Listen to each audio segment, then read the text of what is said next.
Welcome to the Growth and Banter podcast. My name is Blake McCullough, CEO and founder of GMS Media Group, one of Australia's leading digital marketing and advisory firms. This podcast is for anyone looking to learn the insights and strategies from industry leaders and how to build a successful life. Today, we're joined by Alan Dib, author of The Lean Marketing and One-Page Marketing Plan, and he's going to teach his strategies of how to become a number one seller on Amazon. I hope you enjoy.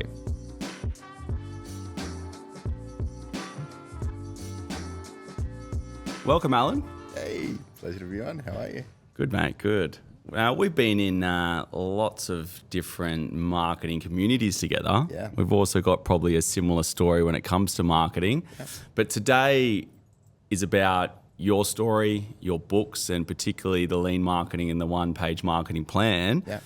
The One-Page Marketing Plan being the former book, which is, been very successful, sold over 1 million copies, and now just launching the Lean Marketing. So before we get into those books, though, I want to sort of get your story on, how you got into marketing and then all the way through to writing 2 successful books. Yeah. So, look, I'm not a trained marketer. I'm actually a university dropout, so never did any MBAs or marketing courses or whatever. But I really learnt marketing because it was a necessity. So I started my first business, which was an IT managed service company, and I started it with what Michael Gerber calls an entrepreneurial seizure, right? So I thought, I'm good at IT, so why am I working for this idiot? I'll start my own business, and if you can do it, I can do it. Exactly. Yeah. Little did I know, I became the idiot boss, right? So by necessity, I needed to get clients in the door and get new business, get new revenue, and so that led me on a probably decade-long journey to really learn marketing, and I did it the difficult way. I attended every conference, I hired mentors, I read every book, and I got little bits of value from each and sort of assembled it that way. They call it the seminar junkies, right? You sort of go and you get your dopamine hit and buy a course and don't action it. Well, there was a lot of that for sure. There was some that I did action, some I didn't action, some that was valuable, some that was nonsense, and of all that. And part of my whole journey is like I couldn't find anything that really just took me from A to B. A being a lost tech geek, broke, to being able to reliably and consistently get clients in the door. So when I wrote the One-Page Marketing Plan, I knew how an entrepreneur in my shoes felt, and I wrote the book I wish I had at that time. So I think that's a large part of the success of the book, because it's not theoretical, it's not something I pulled out of the air or whatever. It's based on my hard-won, expensive experience. And I think from the name itself, it being easy to consume and a one-page marketing plan is much more appealing than a business plan. Yeah. And I know, when I started the business, my first attempt at starting a business, I did the mistake of writing a business plan without even knowing what the hell I was doing. Yeah. So it's the simplicity in a complex world, I think, is a really huge benefit. But what do you think has been, the cornerstone to the success for the One-Page Marketing Plan over time? Yeah, so it's a strong hook. So, hey, I can do a marketing plan in one page, because typically when you think of a marketing plan, you think, wow, tons of pages, difficult, need to hire a consultant, all of that sort of stuff. And I was actually there. That's from my own experience. I thought, as a geek who wanted to grow his business, we need to put together a marketing plan. And I did hire a consultant, and we did spend ages on pricing and positioning and put together a plan. We had spreadsheets and all of that sort of thing. And of course, I never did anything with it because it's this big, long theoretical plan. So a large part of it was my own experience. So I wanted to create a plan that someone could do literally in a single page, easy to share, easy to update when you get better or more information. So you're developing a website, you can share your marketing plan with your web developer. Your team is all on one page. You can't do that with a 50-page plan or long spreadsheets and documents and things like that. So I think that's a lot of the magic behind it as well. I think it's phenomenal because over the years, 8 years now with our agency GMS, I think the market's changed so much. Back in the day, it was a lot harder to assess and have the tools to really assess a business. Yeah. Today, we actually provide like growth assessments, and we'll actually give an actionable report at the end of that with a scorecard that they can implement themselves. You know, it's a no obligation. They're getting advice from it. Yeah. It's a holistic service. It's, you know, we're looking at the creative, the web, the advertising, and then, you know, they can easily implement in that business tomorrow. So I think the sort of easy to consume pieces of marketing seems to work really well today. Well, the other thing, it's importantly at the center of it, it's a tool, right? And I can't remember the name of the guy who said it, but he said, if you want to teach someone, don't give them information, give them a tool that they can use. Yeah. So I think that's a large part of the magic of it as well. Hey, this is a practical tool that we can print out or do digitally or whatever, and we'll get a result at the end of it, rather than a textbook and here's what you do or whatever. Yeah, absolutely right, absolutely right. And what's probably the, you know, within your new book, Lean Marketing, how does that differ from the one-page marketing plan? Yeah, so the one-page marketing plan is, let's get clear, let's get structured about our marketing strategy so that we're all on the same page, we know what we're doing, all of that sort of stuff. Lean marketing is about, okay, let's take that plan, let's implement it practically. How do we get it going in real life? And so I talk about tools, assets and processes that you need to implement marketing from a lean marketing perspective. And the whole point of lean marketing is you can do less stuff but have a much bigger impact. So, and I don't write books, like I don't pump out books every year, it's just too hard. I only write a book when I absolutely have to. And, you know, I kept seeing in the marketplace more, post more often, spend more, do more complicated and more weird stuff and all of that. And then when I looked at the best marketers in the world, they had a very lean approach to marketing. They were doing one or two things very, very well, going really deep. They weren't doing 1,000 things. They weren't, you know, had their focus spread in 100 different directions. And so that led me to create lean marketing, to really, hey, how do we create focus and how do we reduce all the unnecessary stuff that you don't need and create a marketing implementation engine that really works, that's lean, that's without all the crap and fluff and excess that you don't need. Yeah, and I think that's fantastic. And it's almost like one comes before the other, because, you know, today, you know, I speak to so many businesses. Like I said, we do these sort of growth consults, audits, recommendation reports before we even consider working with them. It's almost like doing due diligence on each other. The plan, I feel, comes first to uncover the gaps and the inefficiencies. A lot of people today think that they can just go to an agency and go, a website's my problem and I'm going to build this website and all of a sudden get customers. Or I've built this new website and I'm just going to go speak to an ad agency and I'm going to switch on ads, and then that's going to get me leads or sales, and then all my problems are going to be solved. But without having a report, without knowing the inefficiencies, and I do believe that there is an order of priority in which things should get done. And of course, you know, there are exceptions to the rule. But having a plan in place to understand what is the action and what is the plan of attack, and then what to focus on first, so you're not throwing the kitchen sink at it, you know? You know, and if that's maybe doing a one-page website first, then going on and testing some Facebook ads after, versus trying to build a Rolls Royce of a system, then, you know, that's the way business owners should think. So what do you think? I mean, the takeaways for some of the lessons you've got out of the one-page marketing plan and lean marketing, what are some of the mistakes that brands do make, and then what would be the recommendations if, you know, someone was starting either now or looking to revitalize their business? Yeah, so I'll touch on something that you said around agencies, because some people have thought that I'm anti-agency, all of that sort of thing. I'm actually anti-agency. Good.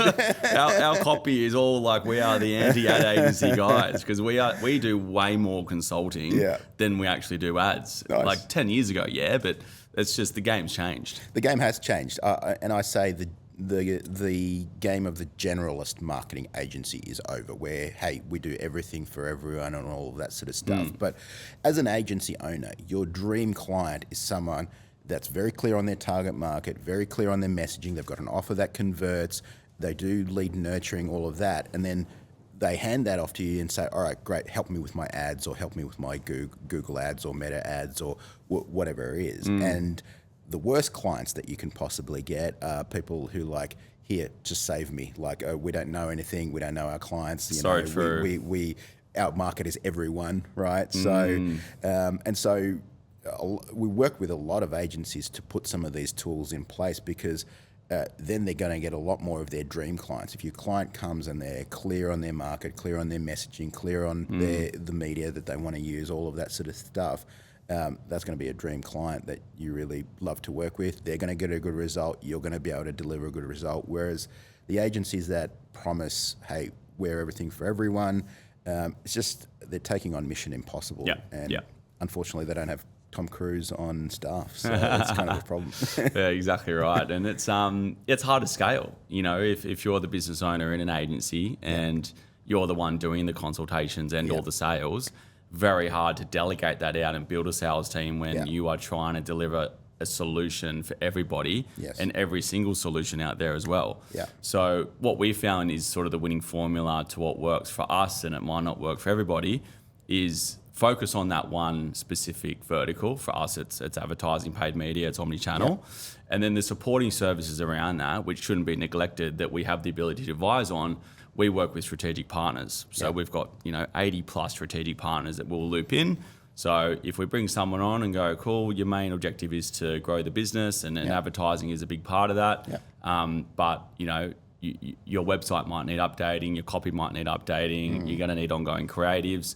So here's our recommended partners, and let's project manage that for you. So the advisory piece is super key, and I think that's what brands are needing much more today than ever. Yeah, I agree. Yeah.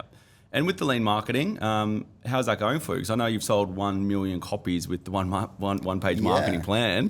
Is that catching up to it? It's getting there. It's getting there. It's going really, really strong. The feedback has been really positive. Cool. The reviews are really strong and positive as well. So I've been really, really happy with it. It's great. I think it's really struck a chord. It's come at the right time, I think. Like, you can have right book but wrong time, but I think this is the time when people are feeling a lot of overwhelm. They keep getting told to do more. The problem is you're not doing enough, right? That's what everyone's telling you, or you're not spending enough, or you're not posting often enough, and all of that sort of thing. And it's just freaking exhausting. Like people trying to run a business then, and it's just exhausting to be told all of that sort of stuff, right? Yeah, way too much saturation, too many options. Lots of shiny objects, lots of different tools, AI, list goes on. It is like it already was complicated 10 years ago.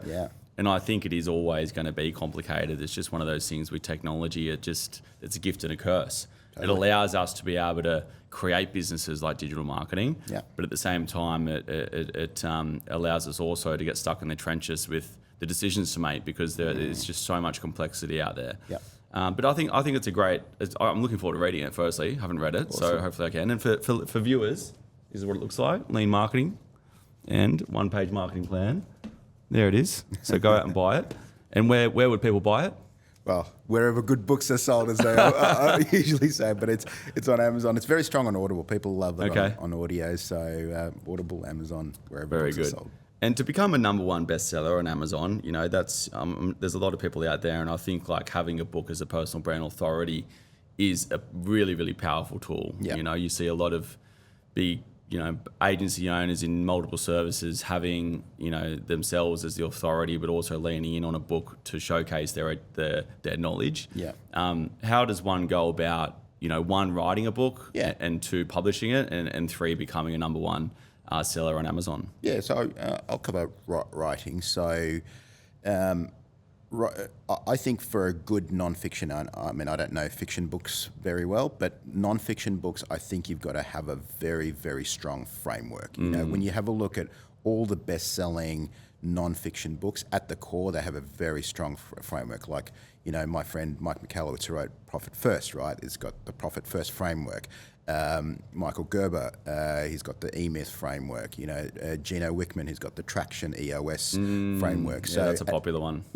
So at the core of really good non-fiction, especially in the business space, which is what I know, is a strong framework that you can implement. And that becomes the cornerstone of your book. It becomes the chapters of the book. It becomes the modules of your course. It becomes, the coaching or consulting if you deliver that. So that the concept, I think you just can't outrun that. It's like if you have a weak concept or a weak hook or a weak framework, it's just going to be an uphill battle. So similar to like having a product where the offer just doesn't, it's not a good offer, doesn't convert. So in a very similar way. And I think books are one of the products that I come closest to being a pure meritocracy, because you can sell a few 100,000 copies of a book just because, you know, you're Gary V or you've got a big platform or whatever, but it's not going to be a perennial seller that will sell for years and years and decades unless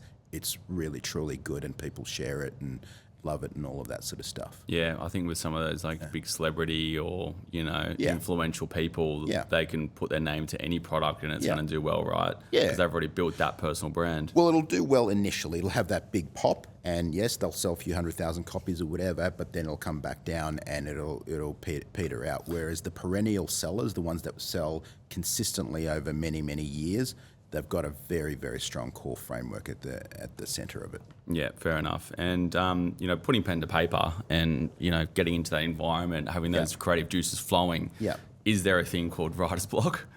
No, there isn't. Just like there isn't a thing called plumber's block, right? Yeah, fair enough. So writer's block is just like, hey, I think my stuff is crap, which it will be in the beginning. So whenever I'm writing, I'm never sitting down to a blinking cursor and just deciding what to write. The way I view writing is we're filling in blanks. So we've come up with the framework, the core concept of the book.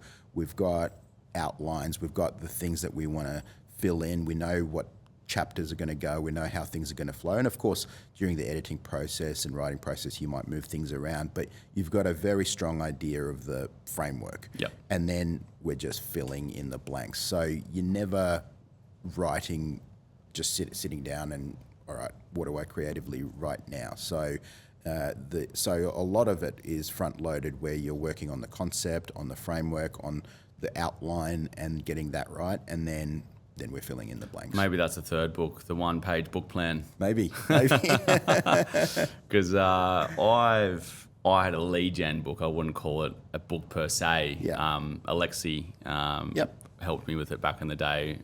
Good friend and copywriter. Yeah. And where I spoke at an event with Mitch Harper, ex-co-founder of BigCommerce, or I guess still is involved in it, but I know it sort of went into IPO.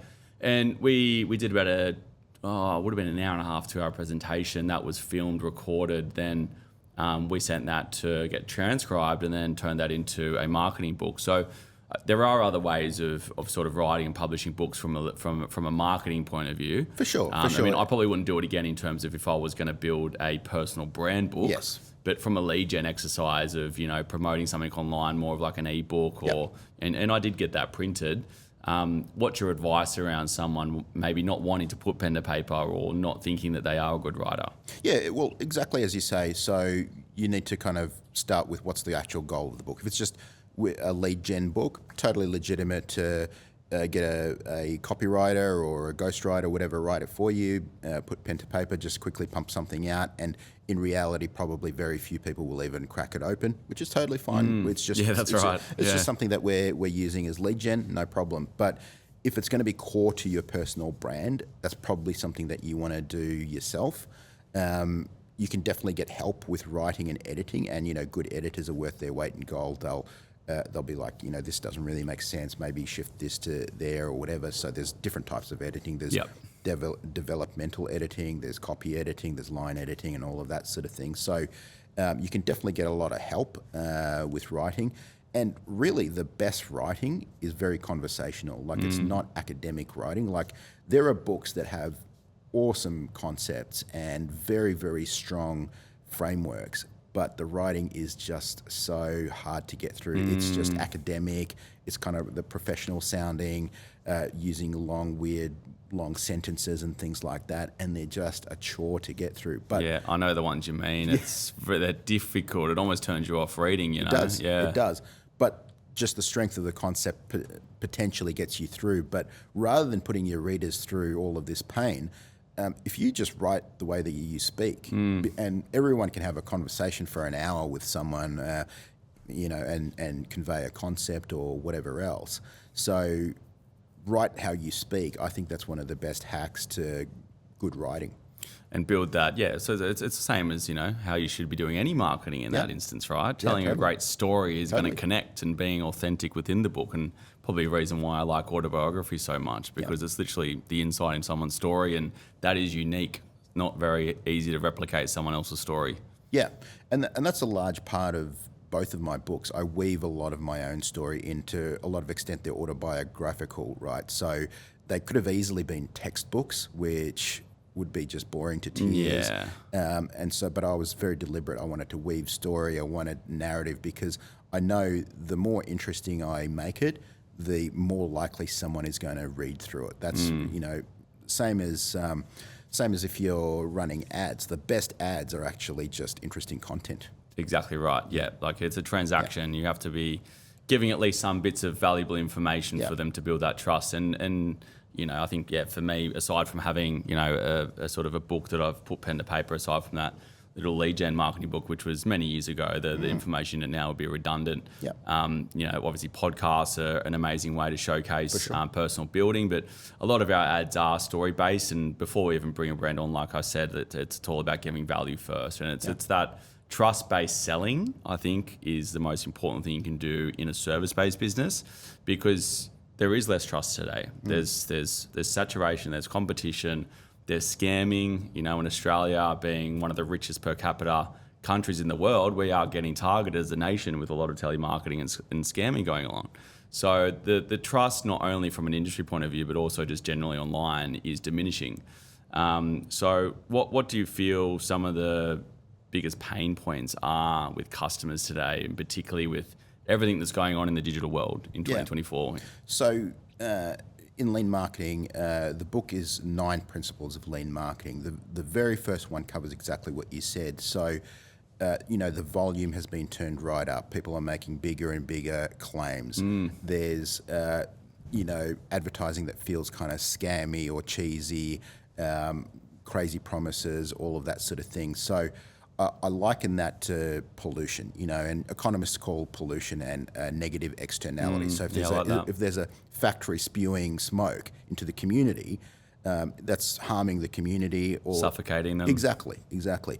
But there can also be positive externalities, right? So, for example, from the balcony of my house, there's a beautiful garden that my neighbour maintains, and they're in the garden all the time. They've got a nice water feature.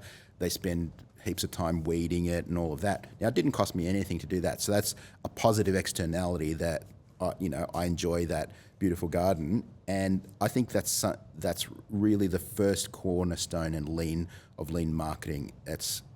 We need to create our advertising to be a positive externality, meaning that even people who never buy from us, when they see our advertising, it's content that they actually like, that they consume, that they enjoy. It's not kind of the interruption and the spam and all of that stuff that annoys and interrupts and creates a lot of noise and pollution in the space. So we want our advertising to be so valuable that potentially people would even pay to receive it. So we've seen the rise of paid email newsletters, right? Yep. So people are now subscribing to get certain content. So your email newsletter, you may not charge anything for it, but it should be so valuable that someone might potentially do so. Yeah. So that's an example of content that would be interesting, or it educates or inspires or whatever.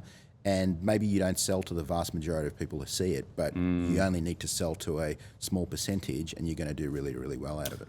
I think, that's awesome, and a really great analogy with the whole pollution and suffocation going on right now. And I feel like we've almost taken a 360, from back in the day, traditional media, then the peak of, Facebook and Google advertising, let's call it 10, 15 years ago, probably 15 years ago now. Brand was neglected because it was all about getting the result, because it was such a cheap opportunity to get the result. So it was like, just get the ad out. So long as the cost per lead or whatever the cost per purchase was low, that didn't matter what the brand looked like. Now it's becoming harder. Now there is more suffocation, more saturation. I feel like we've now gone back to building great brands. And that's an important thing for people to consider, whether they are on the bell curve of needing to go through re-establishment, or whether at the start of the bell curve or of just starting out, is brand matters. Brand is probably one of the most important things to get right, and the connection to your customer before you start going out to market. Yeah. So what's your take on that? Yeah, I 100% agree. So people get really confused on brand. They think it's colors or fonts or a logo, yeah. or stuff like that. So brand equity is really, what does someone pay over and above the intrinsic value of what you do? So there's time and materials, whatever the thing costs, and then what's someone going to pay over and above that? And so the more brand equity you have, the more you can charge for it. So if you look at an iPhone, I don't know, the time and the materials to assemble it is maybe a few $100s, right? But they're charging over $1,000 for it because that other 800 or whatever it is, that's brand equity, right? So it's because it's an Apple product. So the only point of you having a brand is really how much can you charge above the intrinsic value of what you do. And, we look at that in heaps of different contexts. We see that in cars, we see that in phones, we see that in literally everything. There's, you can go to Kmart and buy a t-shirt for $5, or you can buy basically the same t-shirt from a designer brand for $200. So that $195 is brand equity. And literally when you exit a business, if you sell a business, let's say for $10 million, you had $1 million of plant and equipment, you had $1 million of inventory, your accountant's going to write $8 million goodwill on the balance sheet. So goodwill is a great way to think about it. So what goodwill, what brand equity can you create? Because it seems kind of fluffy and conceptual, but it literally goes on the balance sheet when you exit the business, right? Your accountant will write $8 million goodwill. Yeah, it's not just about the product, and a lot of common threads with a lot of successful brands we work with is exactly that. They've got brand equity, they've got goodwill, and they've got a story, and they've got a lot to tell outside of just the product.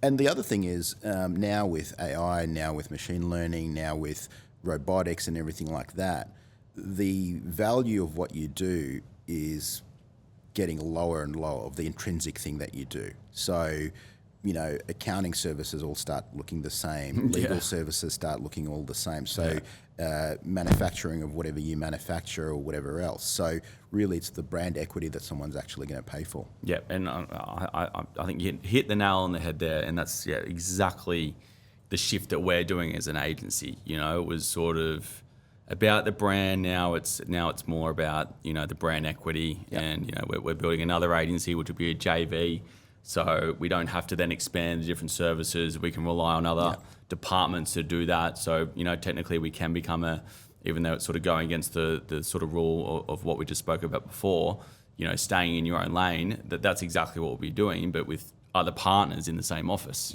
so it's like growth by collaboration. But that's going to naturally create a lot of goodwill, and then sort of bringing the personal brand with it is going to be a big part of that process. In terms of, I guess, other pain points that customers face, I'm sure you probably get a lot of feedback with people reading your book. What are the biggest mistakes, and what sort of like main lessons are they getting out of it? Sure. From the feedback of reading either the lean marketing or the one-page marketing plan? Yeah, one of the biggest mistakes people make, and it's something that's very, very difficult to fight against as an entrepreneur. Like everything inside you wants to widen the net. Let's launch to another market. Let's sell another product. Let's do more international expansion. More people. Yeah. So who's your market? Everyone, right? The scaling thing, I think, is the biggest trap in having a business. Yeah. So, and it's natural. Like I feel it sometimes. I'm like, oh man, we should launch this product or whatever, or we should launch to this market and all of that. But what I found is the more I narrowly focus on a particular market, the more I reduce the number of products that we have, and we significantly reduce. We probably reduce the number of products that we sell by 80%.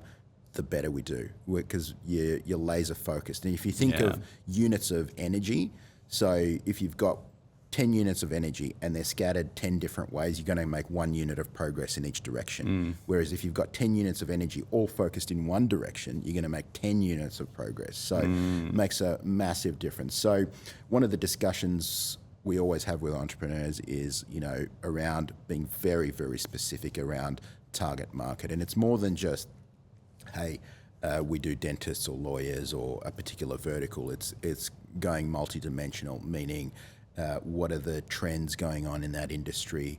What are the demographics? What are the psychographics? All of those sorts of things. So if you can have a multidimensional view of your customer, you can now speak very, very specifically to their pain points. Otherwise, if you're going out with a general message and saying, hey, we do everything for everyone, that's not going to be attractive to anyone. Yeah, definitely. And it's almost, in a population, and I think it's also really considerate around the country that you're in too. If you're going into America, you've got almost 500 million people there compared to Australia, you've got 25 million. So it might not necessarily be economical to serve one particular niche in a niche industry in Australia versus, say, in America where that might be more of a must.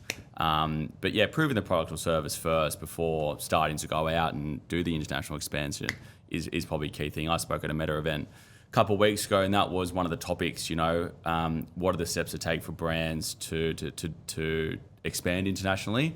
And some of the takeaways there were, using things like Facebook ads library to spy on competitors, testing some basic level ads, and getting appetite before starting to set up manufacturing overseas.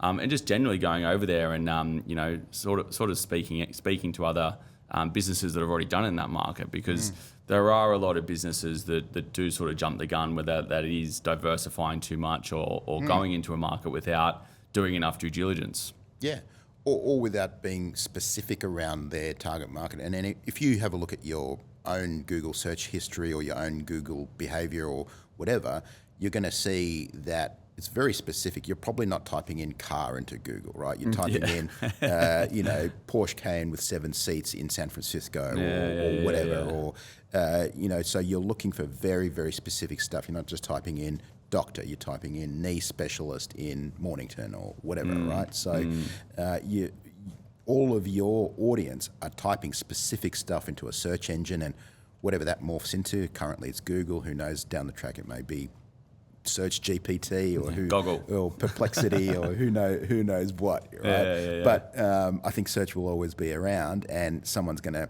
type something very, very specific. And in fact, people are probably getting more and more specific, not less specific, with the stuff that they're looking for.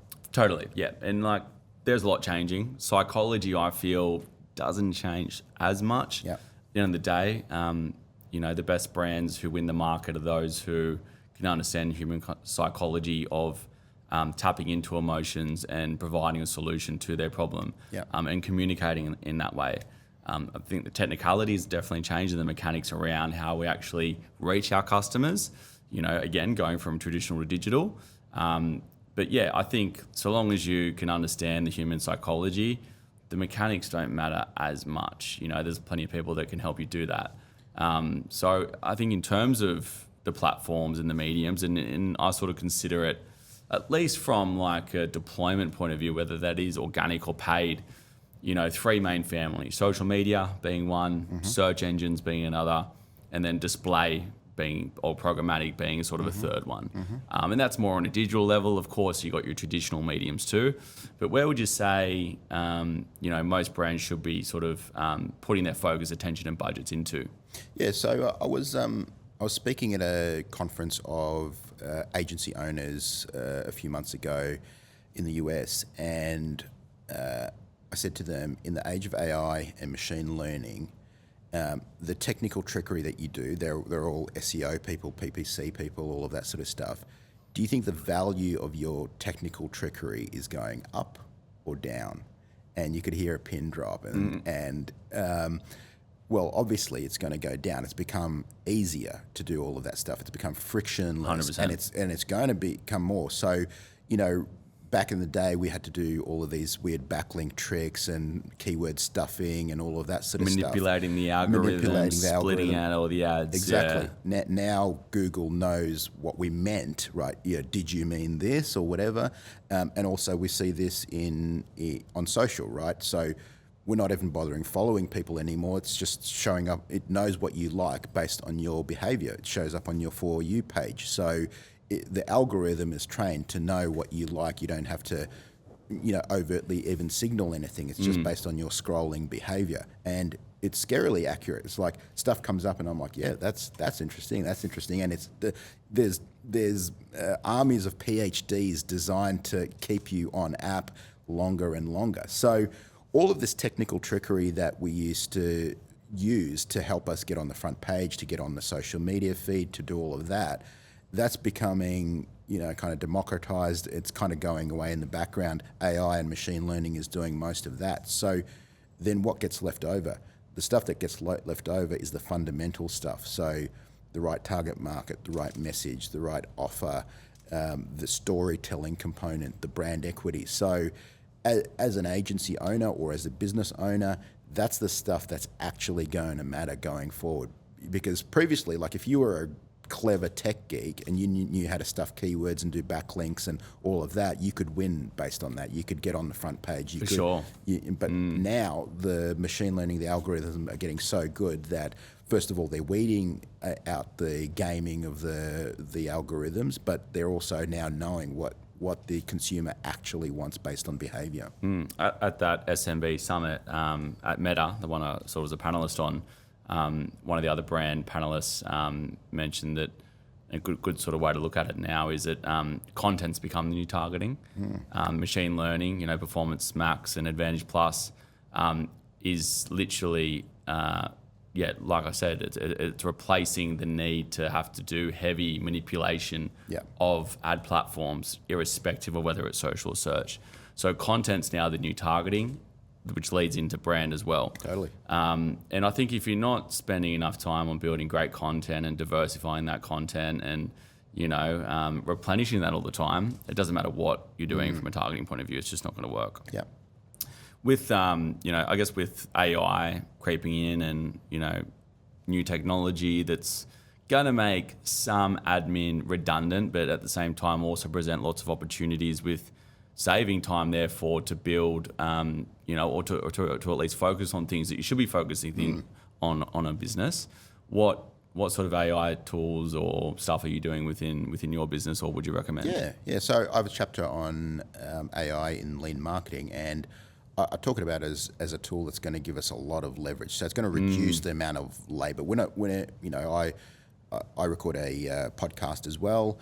Lean marketing podcast, and the amount of labor that we need to edit that and process it and do all that is much less than it would have been even a year ago, 2 years ago, because now there's tools that will, oh wow, the camera focus has switched, okay, it automatically knows, it automatically transcribes the stuff, and it's not perfect, but it gets you to 90%. So it's removed a massive amount of labor in terms of editing, transcribing, doing a lot of the stuff. Now, it's not 100% yet and may never be 100%, but if you can reduce your labor expenditure by 80%, 90%, whatever it is, that's massive, right? So, and that's the way you should be thinking of it. Like the way that you hire, you shouldn't be looking at someone doing 100% of the job that you could potentially do. And it's subjective most of the times as well. I think a lot of people would probably agree the fact that if someone can do the job at a 70, 80% rate, it's better than you doing it all. Of course. And that's the only way to scale. You've got to have that mentality, otherwise you're just going to, perfection kills progress. And it moves your labor up the value chain. So rather than someone spending all of their time just doing labor-intensive tasks like transcribing or finding the perfect frame or whatever, they're now thinking more about, okay, what's the storytelling, what's the narrative, what's all of that. So you're moving them up the value chain in what they're doing. 100%. And the way that we're sort of implementing AI, and particularly sort of with this whole shift into becoming more of a consulting agency, we sort of would still create original content and copy from an ad point of view. But then rather than sitting there and going, how can I split test this in 3 different ways or 5 different ways or 10 different ways, ChatGPT, so long as we can prompt it enough and have the right information from that client. We have non-public ChatGPTs for a lot of our clients as well, so they're already preloaded with the information. So rather than having to sit there, create original copy, and then having to then repeat that 3, 5, 10 times, ChatGPT can do that in a second. Yeah. So that's a really good trick from a copy point of view. When it comes to creative assets, same sort of thing. Opus, very well-known system. When we are trying to find more clips for podcasts, then we'll just go in and just, pump in different prompts and, all of a sudden we've got 10 clips to use for advertising. Yep. And I think not just using AI, I think people think AI is a tool that's going to replace people's jobs, but it's those that can wrangle AI that will replace people's jobs. So as long as you're using it in a way, and same as Ads Manager, anyone can create an ad on Google Ads or Facebook ads, but not many people can do it well, and not many people know how to troubleshoot it if it doesn't work. So it's combining the human touch with the technology to create a great outcome. Totally. Probably shows my age, but I remember when teachers and parents were worried that spell check would make us dumb and not know how to use words or whatever. And so you're exactly right. AI is not replacing people, but people who use AI will be replacing people. And I think that's the one main thing that people just have to chill out on a little bit. It's like, if you can leverage it, and like copywriters, for instance, Scott Bywater, our mutual friend, and I know that we sort of we see each other a lot in his community groups, and I've got a few other copywriter friends. I've already mentioned Alexi and a few others, but that was probably one industry and skill set that was probably at most risk when ChatGPT came out. But I know that they're sort of now on selling other services and products to help brands learn how to prompt ChatGPT. So it's just being able to leverage the technology and use it in a way that's going to innovate the industry. So if you're not doing it, you're going to be left behind. Simple as that. Well, I see very little risk to a copywriter from large language models like ChatGPT. If anything, it's a benefit. It's helping them. It's saving them time because individual copywriters, there's only so much copy they can write for brands. Now, all of a sudden, they might be able to triple their client list. Well, the other thing, it's really good at kind of volume-based copy. Lots of volume and kind of poor or mediocre quality, right? But if you're just using it to copy and paste content, terrible strategy. Oh, 100%. But if you use it intelligently as a research assistant, as something that will, for example, when I was writing a book, I'm like, give me 10 examples of Silicon Valley companies that pivoted from their initial idea. That would have taken me maybe 2 hours with Google searches, with going through Wikipedia and all of that. But boom, it gives me that. So as a research assistant, or sometimes you're stuck for a word or a phrase and you say something like, give me 10 words that mean implementation or something like that. And then you're like, oh yes, that's the word I'm after. So if you're using it intelligently in your writing, it can give you a lot of leverage. But if you're just using it to pump out volume-based copy and paste, you're not going to get great results. Yeah, if you're using it from a one-directional point of view and not probably going deep in the prompting, it's going to give you a mediocre outcome. Same as, poor brief, poor outcome. If you're briefing someone incorrectly, then you're going to produce a great piece of work. And the other thing is understanding how it actually works. It's actually like a super advanced autocomplete, right? So if you give it the sky is, it'll predict that usually blue comes after that. So just by design, it's going to give you very cliched, very generalized content. It's not going to come up with, very creative stories or ideas or anything like that. That's for you to do. At least for now. Who knows down the track when we've got super intelligence or whatever, but I think that's a ways in the future. And soon we probably won't even need to be jumping on podcasts ourselves. We'll just get some AI to do it for us, true, right? True, maybe. We'll be sitting. We'll be bored, mate. What can we do? But the one other interesting thing, and this is something that I didn't even sort of consider going into Europe next year. I haven't been since 2019. It was meant to go during COVID. So we're planning, my girlfriend and I are planning on going next year. And you can even, if you are sort of jumping around any sort of place for that matter, you can prompt it, go, what's the best itinerary from a travel point of view, without having to pinball too much, and it will just spit it out like that. So from a personal level, there's so much you can do to save your own admin outside of business. And I think, there's a lot of people out there that probably aren't that organised, and it can become your own sort of PA in a way. Yeah, and for anything that's really structured content that has a right answer, like for example code, legal, accounting, it's super, super powerful, and it is for sure going to replace some people. But I think for creative tasks, at least now, it's not an issue. There was an article I shared it the other week. Google's code is now based on, I think it was about 30% of AI. Yeah. So it's now starting to learn the code to upkeep the machine, which I think is incredible. Like, and we're only in the early stages. I mean, AI technically has been around for a long time. Machine learning has been around for over a decade. But I think the whole terminology of AI now cross sort of pollinating across lots of different things.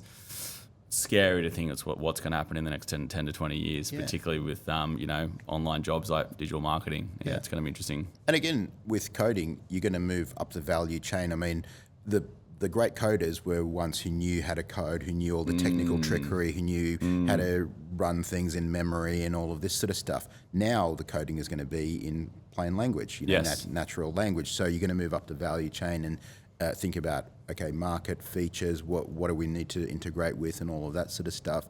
And that's how coding is going to be done. So it's just going to move up the value chain, just as we discussed with digital marketing. That's right. And then, like I said, just it's going to save us time so we can really focus on brand and that equity and IP.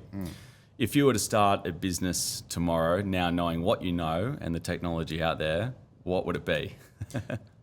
I would start with audience first. I think we're still early in the personal brand game, and I think that's going to be way, way more important. You know, when we have a look at some of the most successful businesses on the planet, they've usually got a very strong personal brand at the helm. So you think of a Tesla or a SpaceX, Elon Musk. You think of Virgin, Richard Branson.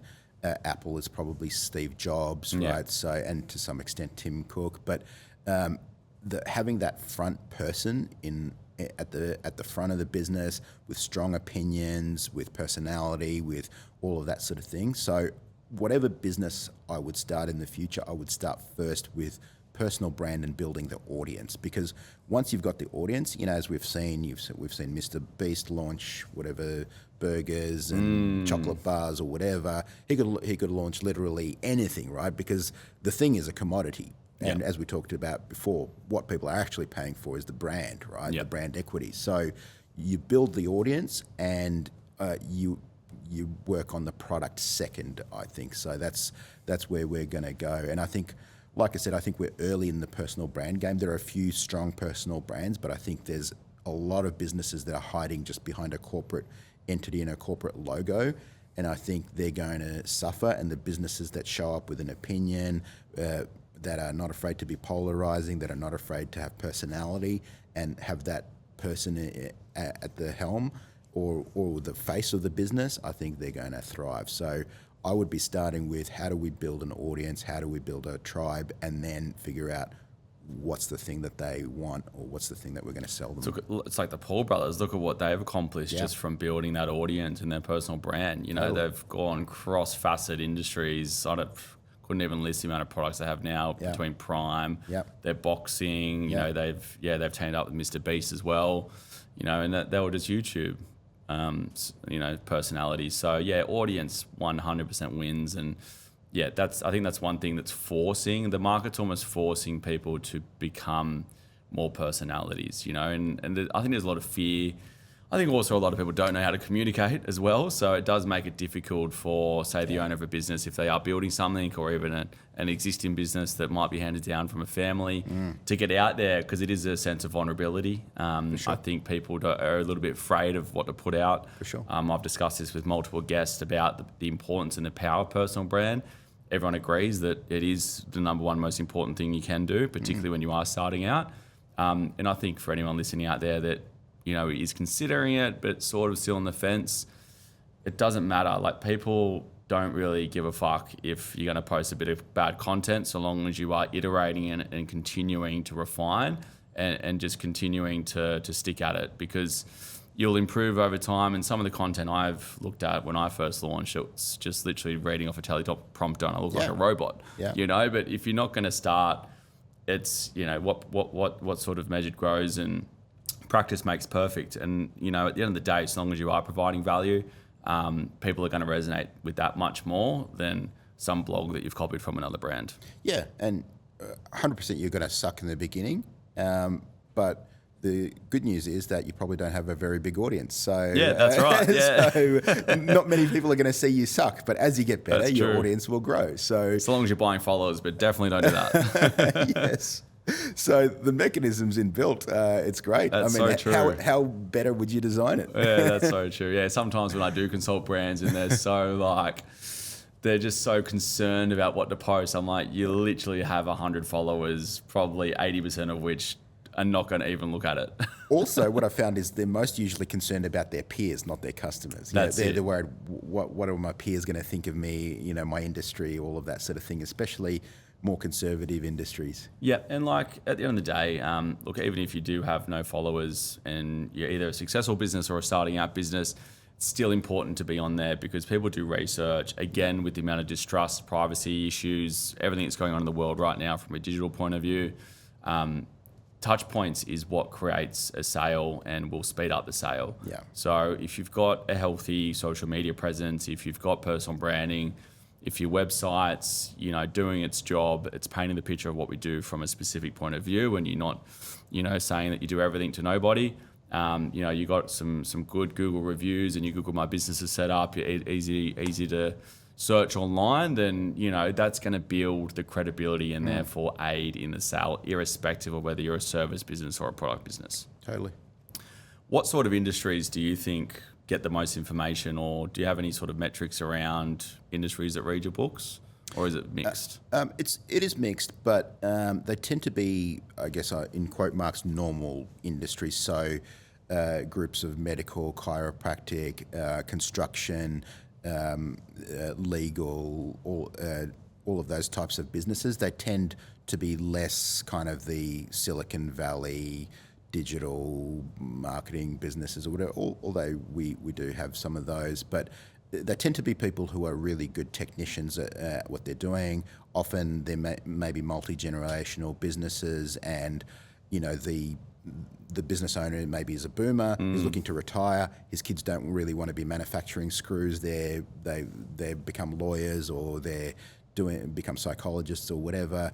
They're now thinking about succession, or how do I exit this business? And they're kind of that key linchpin. They're the rainmaker. They're the ones who go out, do all of the sales. They make all of the decisions. And now they're thinking about, okay, how do I create an actual saleable asset, or how do I scale this thing so that we can sell to private equity or whatever else? So we get a lot of those kind of businesses where people are just doing their thing. They're very successful at it. Maybe they've been doing it for many decades, and now they're thinking about, how do I actually have a systemized approach to marketing, because they've just been doing all of the labor over the years, and they're good at it, but they're either winding down or they've hit a growth plateau or whatever else. So interesting. I love working with them because we can make massive changes for those businesses, because they're doing a lot of things right from a service side, from a product side, and so now we just need to systemize the daily, weekly, monthly from a marketing perspective, put someone good in to just run the daily, weekly, monthly, and they get massive results. So I'm sure that there's other things that you do for businesses, and books can sometimes be, again, a database builder and a bit of a loss leader. Loss leader meaning you go out and market something and say it's sub $50, and potentially it just covers the cost of advertising. If not, potentially you might even lose on the front end. But so long as you're getting that data and building that audience, and then seeding in, other services that will then make you money. What are some other things you're doing within, your businesses from the audience you're building? So the main thing that we do is a marketing accelerator. So we basically help businesses and individuals master marketing. So we've got programs for businesses, we've got programs for individuals, and we, for businesses, we'll help recruit a marketing coordinator, we'll help train them, and we'll just get them doing the common things, right? So a lot of people think, a criticism I've gotten from some of my books is, hey, there's nothing new here. And I agree. Largely I agree. We've not come up with some mind-blowing concept or something that you would never ever think of.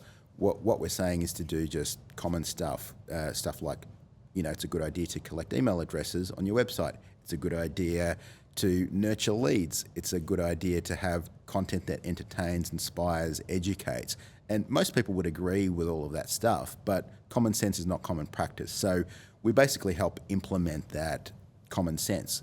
Have someone who just shows up daily. Okay, we decided it's a good idea to send an email newsletter once or twice a week. Great. This is a person who'll actually do it. Of course, there's a lot of nuance to it, right? So what do we write? Who do we send it to? How do we structure it? All of that sort of thing. So that's a lot of what we do. We basically help entrepreneurs and business owners and founders with the systems, the people, the processes to do the common marketing things that you should already be doing. It's a good idea to send email newsletters. It's a good idea to create content. Yep. It's a good idea to nurture leads, but you're not doing it because you don't have the systems and processes and all of that to do it. Well, I'm sure there's a lot of synergies between potentially what we could do with each other in our own agencies, or services, I should say. It'd be interesting to see and learn a little bit more about what you're doing on the back end there. For sure.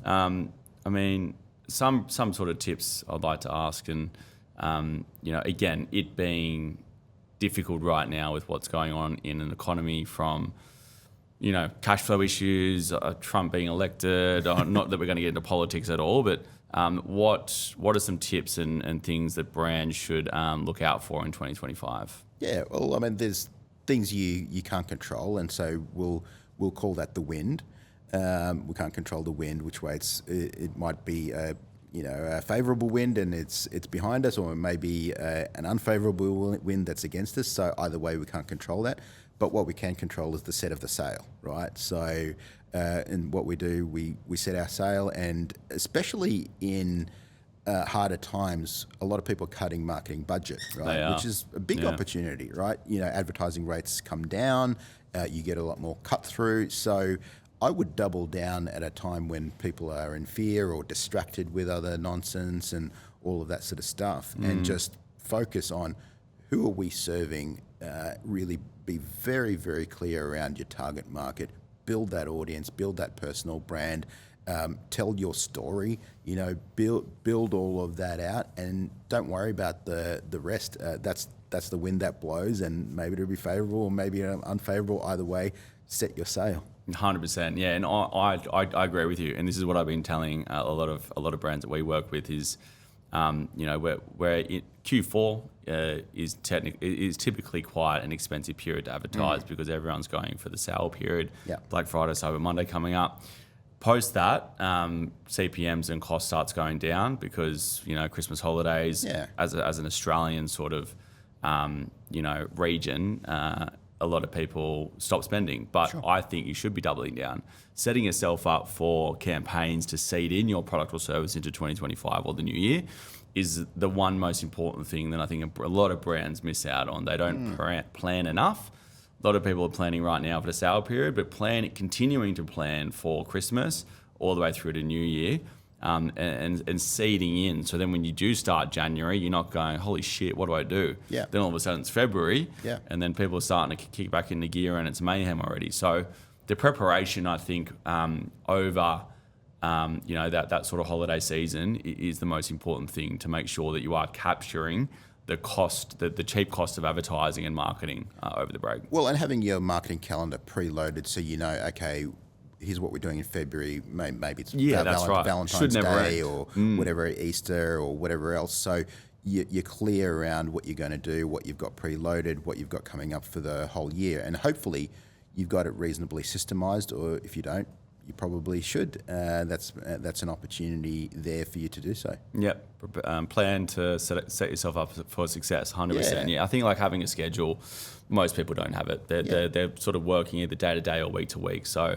organisation is just going to ensure that you're sort of creating the content, and content is one of those things, like I said, it's going to be the new targeting. So it's not an easy process to come up with those ideas, create the content, iterate that content, test it. So if you're only doing it a few weeks before a sale period, you're going to miss the boat big time. Yeah, again, simple ideas, but they're not common practice. That's right. So aside from AI, some of the major shifts that we've seen, over the past sort of even year and decade, what do you feel is going to be the biggest shift in marketing over the next 3 to 5 years? I'll reiterate, personal brand I think is going to be incredibly important. Storytelling. Storytelling I think is going to be absolutely key.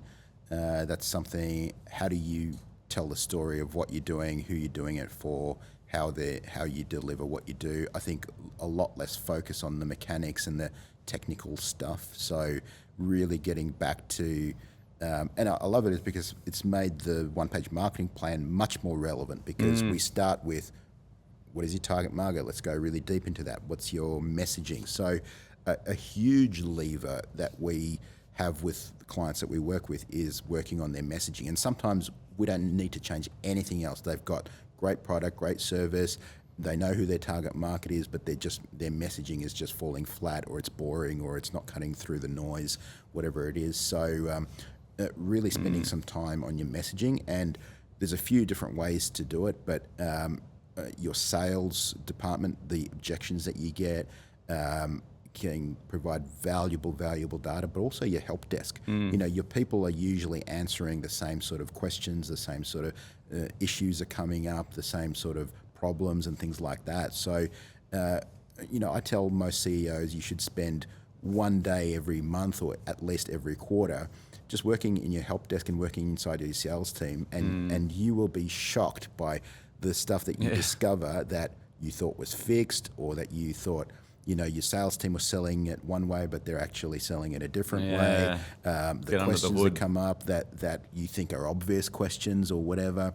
Yeah. So spending a day each quarter or each month inside of your help desk and inside of your sales team is going to uncover a lot of data. Yep. No, I completely agree. It's one thing that I've shifted in doing over the past couple of years. We got to a point where Simon, my business partner, and I delegated everything, and we sort of took a bit of a back seat and sort of, oversaw looking at the metrics, maybe didn't have the right KPIs, but probably weren't in the guts enough of the time. Actually sort of made myself redundant, which was great, but at the same time, I probably should have been sitting there, really looking under the hood a little bit more. And it wasn't until, I replaced my whole sales team with, myself to then uncover what was going on, to get the feedback, to then do market research and come up with new strategies of what people actually want, which then, completely changed the way that we sell, completely changed the way that we do our consultations, and, all the way through to changing our pricing model as well, and understanding what the market wants today. Because if you're not sort of keeping up with the market, one whole pricing model and way of selling is going to be very different to how it was done 2 years ago, and it's going to change again next year and the year after. So it's a great way just to go under the hood, almost put that silent COO hat. I know it was that show, remember? It was like, it was the mystery CEO. Mystery CEO, yeah, you'd go in and then sort of see what's going on and wear a disguise, and no one knew what he was, who he was. It's so valuable, and I mean, you will discover so much stuff. And that's not to say you've got to do everything yourself. Not at all. But I mean, as a business scales and grows, there's usually more layers of management, more abstraction, and then by the time data and information comes to you, it's sanitized and cleaned up, and often not really reflecting reality. So having an ear to the ground, really understanding the what's happening market, and really understanding what's actually happening in your business with your clients, what the objections are, what the problems are, super valuable. So moral of the story and takeaways: get your hands dirty. Get out there, build a personal brand, no matter how shit you are. Totally. And keep iterating, because you'll get good over time. Totally. Yeah. All good advice. So before we wrap up, there's always sort of, with anyone who's in that entrepreneurial sort of space, business owners, there's a commonality between, family connection and also outside of that, general interests and hobbies. So I guess outside of your typical work week, how do you like to spend time with your family? What are some hobbies you get up to? What's a general sort of lifestyle look for Alan? Look, I prioritise working out every day. So over the last few years, that's become a much higher priority. I used to not think health was that important, and I'd focus on business and all of that sort of thing. But really, I found that discipline starts with the body, and once you get your body right, almost everything starts to fall in place. So if you're not treating yourself right, you can't treat others right. Totally. I heard a quote. I can't remember who said it, but it was really good. It's like, when you get better, the lives of everybody around you get better. You know, if you're fitter, if you're stronger, if you're smarter, if you're, whatever, everyone around you benefits. All your family benefit, your employees benefit, your team benefit, all of that sort of thing. Conversely, if you're sick, if you're low energy, if you're all of that sort of thing, that's detrimental to all the people around you. For sure, so, yeah. And I got told this a long time ago. It was, sort of a clairvoyant, sort of spiritual healer.